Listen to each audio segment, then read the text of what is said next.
Good morning दोस्तों। मैं विकास Sharma RBS academy में आपका स्वागत करता हूं। आइए फिर से हम प्रॉब्लम ऑन एजेस आपके सामने लेके आए और इस आज हम लोग करेंगे problem on edges part 3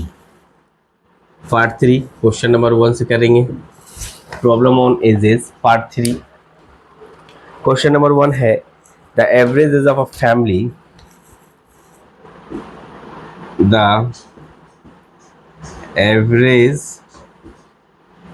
as of a family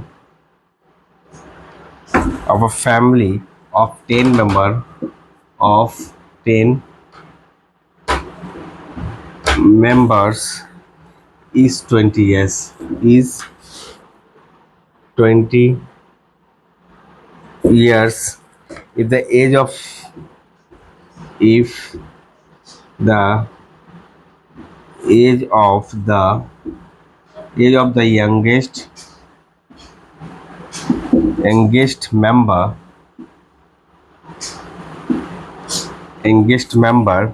of the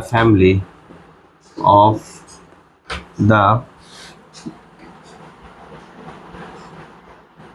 family is 10 years, is 10 years,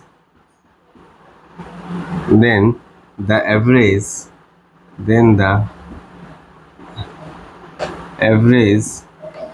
age of the of the members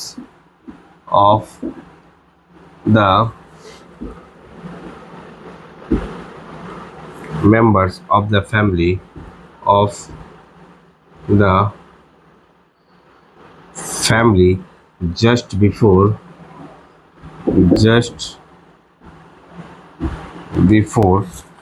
the birth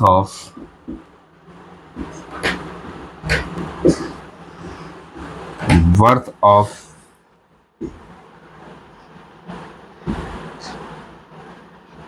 youngest member was।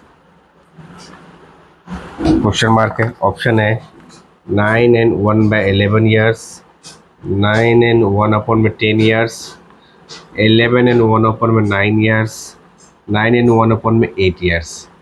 एक क्वेश्चन है, बोला है किसी फैमिली का 10 टोटल कितने फैमिली मेंबर है, 10 member हैं और इसका एवरेज दिया हुआ 20, तो टोटल कितने हो जाएंगे 200 ईयर्स। ठीक है, उसके बाद बोला है then the average age of the members of the family just before the birth of the youngest member, यानी यंगेस्ट मेंबर का एज कितना है, यंगेस्ट मेंबर का एज 10 साल है। तो भैया तो 10 साल का तो एवरेज कितना हो जाएगा, टोटल कितना हो जाएगा, 10 फैमिली में 10 साल अगर कम करे इसका मतलब है 10 इंटू 10 100 ईयर्स कम हो जाएगा। कब, जब फैमिली में वो बच्चा जन्म नहीं लिया था, यंगेस्ट मेंबर नहीं था। इसका मतलब जब यंगेस्ट मेंबर नहीं था तब आपका एज कितना था, 9 मेंबर का 100 ईयर्स, यानी 9 मेंबर्स का जो एज था, 9 मेंबर्स का जो एज था 100 ईयर्स था, 100 ईयर्स था, यानी यंगेस्ट मेंबर के बर्थ से पहले। तो एवरेज क्या निकल जाएगा, एवरेज एज पूछा है, एवरेज एज यानी 100 अपॉन में 9 ईयर्स, तो ये आपका हो जाएगा 11 सही 1/9 ईयर्स, यानी 11 से 1/9 ईयर्स। ऑप्शन सी आपका करेक्ट आंसर है। जब उस यंगेस्ट मेंबर का जन्म नहीं हुआ था तब उसके फैमिली का एवरेज एज पूछा है। नेक्स्ट क्वेश्चन बनाते हैं।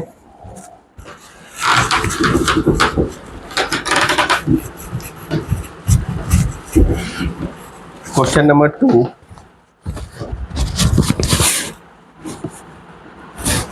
Question number 2, present age of father and the son are in the ratio of present age of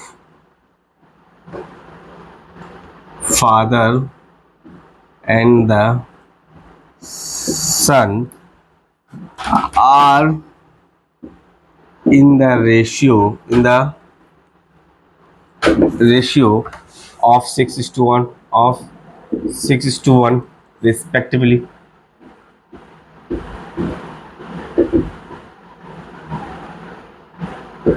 Respectively, 4 years hence, 4 years hence, the ratio of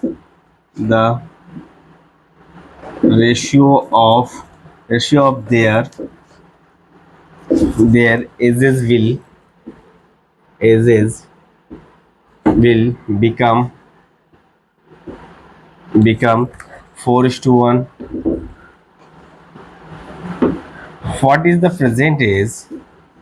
What is the present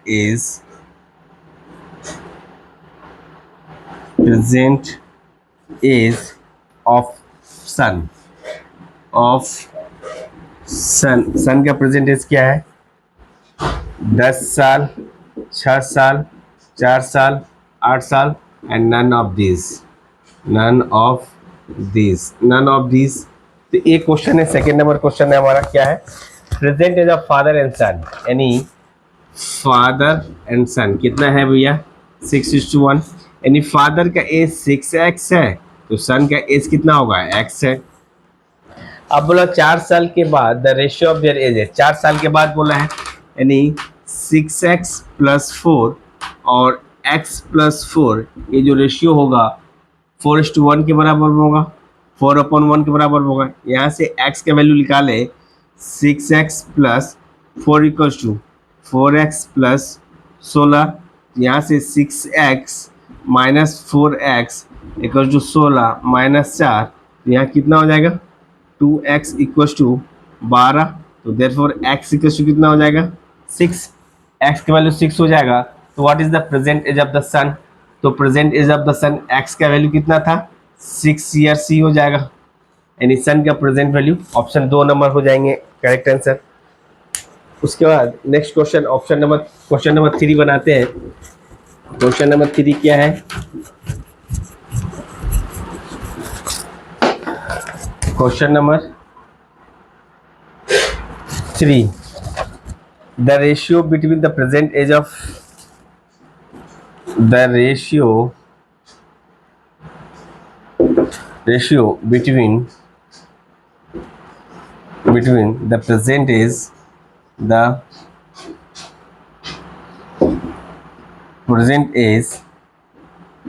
of P and Q is 3:4. 4 years hence, 4 years hence, Q will be 5 years older, 5 years older than P, older than P. What is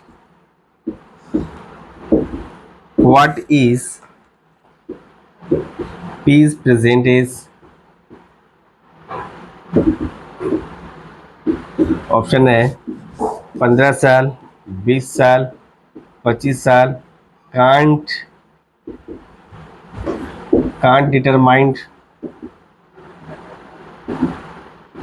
ये option है, ठीक है।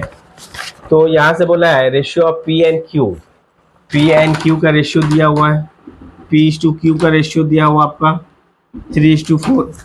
तो बोला 4 साल के बाद, यानी hence 4 years, 5 years older than Q। 5 years older मतलब क्या है? Q will be 5 years older। Q जो है इससे ज़्यादा होगा, मतलब इसका कितना ज़्यादा है? 1 है। इस 1 का वैल्यू 5 years दिया हुआ है, 1 का वैल्यू 5 years दिया है। 3 का वैल्यू कितना होगा? 15 years। इस 4 का वैल्यू कितना होगा? 20 years। तो इस तरह से भी क्वेश्चन बनाए जा सकते हैं। यानी आपसे पूछा है पी का प्रेजेंट एज कितना होगा? 15 साल हो जाएगा। पी का प्रेजेंट एज क्या हो जाएगा? 15 साल होगा। अदरवाइज आप इसको बना सकते हो, पी और क्यू का एज जो है 3:4 है, तो पी कितना हो जाएगा? 3x हो जाएगा, क्यू हो जाएगा 4x हो जाएगा। 4 साल के बाद hence 4 years hence 4 4 years hence p equal to हो जाएगा 3x plus 4, q equal to हो जाएगा 4x प्लस 4। अब बोला है q minus p equal to 5 साल, q कितना है 4x plus 4 minus 3x minus 4 equal to 5, plus 4 minus 4 cut गया, 4x में से x जाएगा, 3x जाएगा, x इक्वल टू 5 आ गया। जब x का 5 आ गया तो x का 5 मतलब 5 3 जा 15, 5 4 जा 20। आप इस तरह से भी बना सकते हो, बट ये अप्रोच काफी अच्छा है एग्जामिनेशन के पॉइंट ऑफ व्यू से। नेक्स्ट क्वेश्चन करते हैं, question number 4।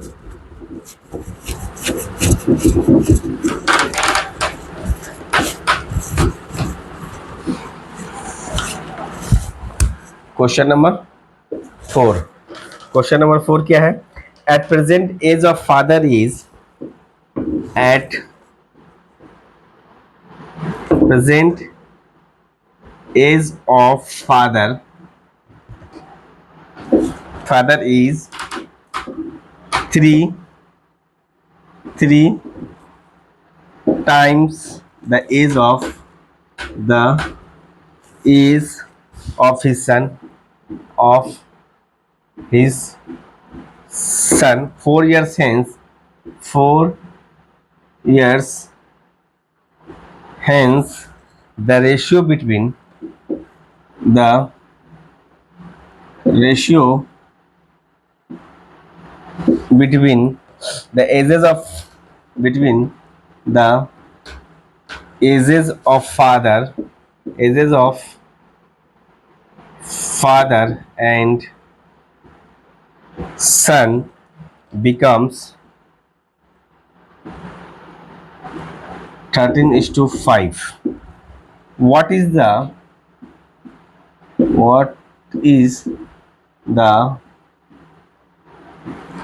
present age of father? Present age of father option है 48 साल, 52 साल, 42 साल। Can't determined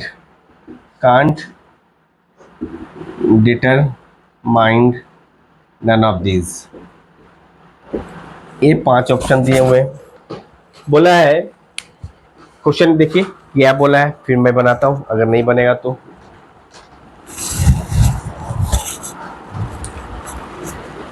At present father is 3 times, यानी father is 3 times as the son, यानी father यानी son का एज अगर हम मान लेते हैं x है तो फादर का एज कितना होगा 3x होगा। लेट कर लिया, ठीक है।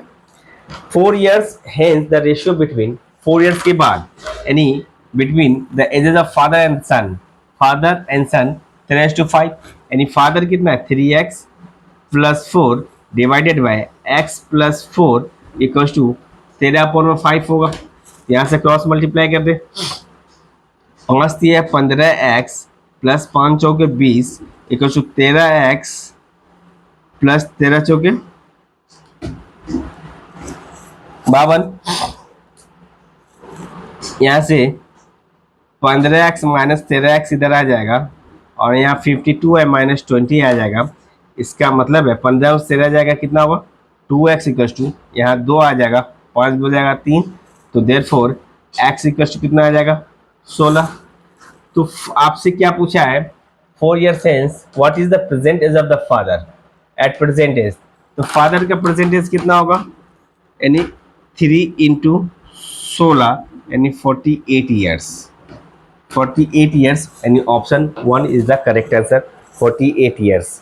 नेक्स्ट क्वेश्चन बनाते हैं, question number 5, question number 5।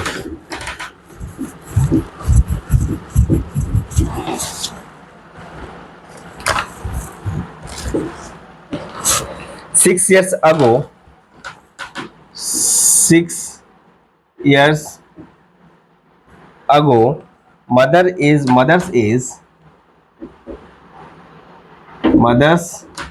age was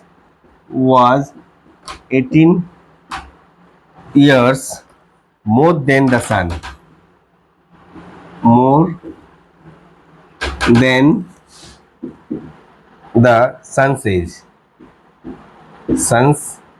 is if the if the sum of their present age is sum of their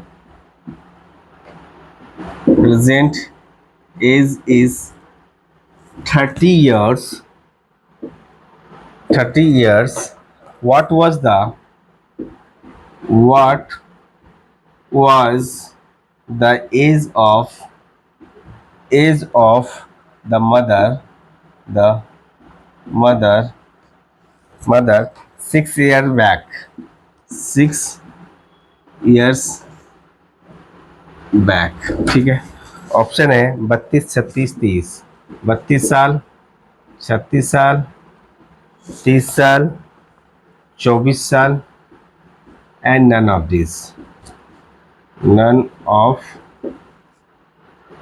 this ये ऑप्शन है। ठीक है, तो आपसे बोला गया है कि 6 years ago, in 6 years back, 6 years ago, mother was 18 years more than son says। तो अब हम क्या बोल सकते हैं, मदर और सन्स का दिया है, यानी मदर और सन्स दो ही चीज दिया है। मदर बोला 18 ईयर ज्यादा होगा सन्स के एज से, इसका मतलब है मदर का एज अगर एक्स है तो सन का एज कितना होगा, x-18, क्योंकि 18 साल मदर का ज्यादा होगा। या फिर आप बोल सकते हो, या फिर आप इसको x मानोगे तो इसको कितना मानना पड़ेगा, x+18, यही मान सकते हैं। जैसे भी मानना है जैसे भी मान सकते हैं, कोई दिक्कत नहीं है। और एक चीज दिया हुआ है, sum of mother and son, mother plus son equal to 30 साल। 30 साल दिया है, इसका मतलब है 6 साल के पहले, 6 साल के पहले मतलब 6 साल के पहले लड़के का भी एज और मदर का भी एज, यानी 6+6 कितना होगा, 12 माइनस कर देते हैं इसमें, यानी 18 साल। यानी 6 साल पहले मदर का एज 18 साल इसमें से नहीं है, नन ऑफ दिस आंसर हो जाएगा आपका। इस तरह से भी बना सकते हो। अदरवाइज आप बोल सकते हो मदर का एज आपने एक्स लेट किया, ये तो हो गया 6 साल, मदर और सन का एज दिया हुआ है 30 इयर्स, मदर एंड सन का एज दिया हुआ 30 इयर्स, और 6 साल पहले पूछा है तो 6 साल का प्रेजेंट एज दिया हुआ 30 इयर्स। 6 साल पहले मदर का, 6 साल पहले सन का, दोनों ऐड होकर माइनस हो जाएगा 30 में, यानी 18 साल। और एक स्टेटमेंट दिया हुआ है, क्योंकि 18 साल ज्यादा है अपने सन से तो मदर का एज 18 साल है, इसका मतलब मदर का एज कितना हो जाएगा, मदर का एज यानी मदर का एज 18 इयर्स हो जाएगा तो सन का एज 0 होगा, तभी तो सेटिस्फाई हो जाएगा इक्वेशन। दूसरा, मदर का एज आपने क्या किया, ये तो हो गया आंसर, नन ऑफ दिस हो जाएगा। दूसरा क्या है, मदर का एज, फादर का एज। ठीक है, अब इन दोनों का एज को अगर हम सम करें, प्रेजेंट एज इतना प्लस इतना प्लस इतना, ये कितना हो जाएगा, 30 साल, यही होंगे। इसका मतलब है 2x इक्वल टू 30 और 18 उधर जाएगा तो प्लस 18 उधर हो जाएगा, यानी x इक्वल टू 18 30 कितना होगा, 3 1 4 48/2, इसका मतलब है 24 साल। यानी मदर का एज 24 साल क्या है, अभी है ना 24 साल, पूछा है 6 साल पहले, तो 6 साल 6 इयर्स बैक, 6 इयर्स अगर बैक करे, 6 इयर्स बैक, मदर्स एज कितना हो जाएगा, मदर्स एज हो जाएगा 24 - 6 यानी 18 साल। यानी ऑप्शन में नहीं है 18 साल, नन ऑफ दीज ऑप्शन मार सकते हैं, इस तरीके से भी बना सकते हैं। तो ये रहे कुछ क्वेश्चंस हमारे आज पार्ट 3, और इसके बाद हम लोग RS अग्रवाल का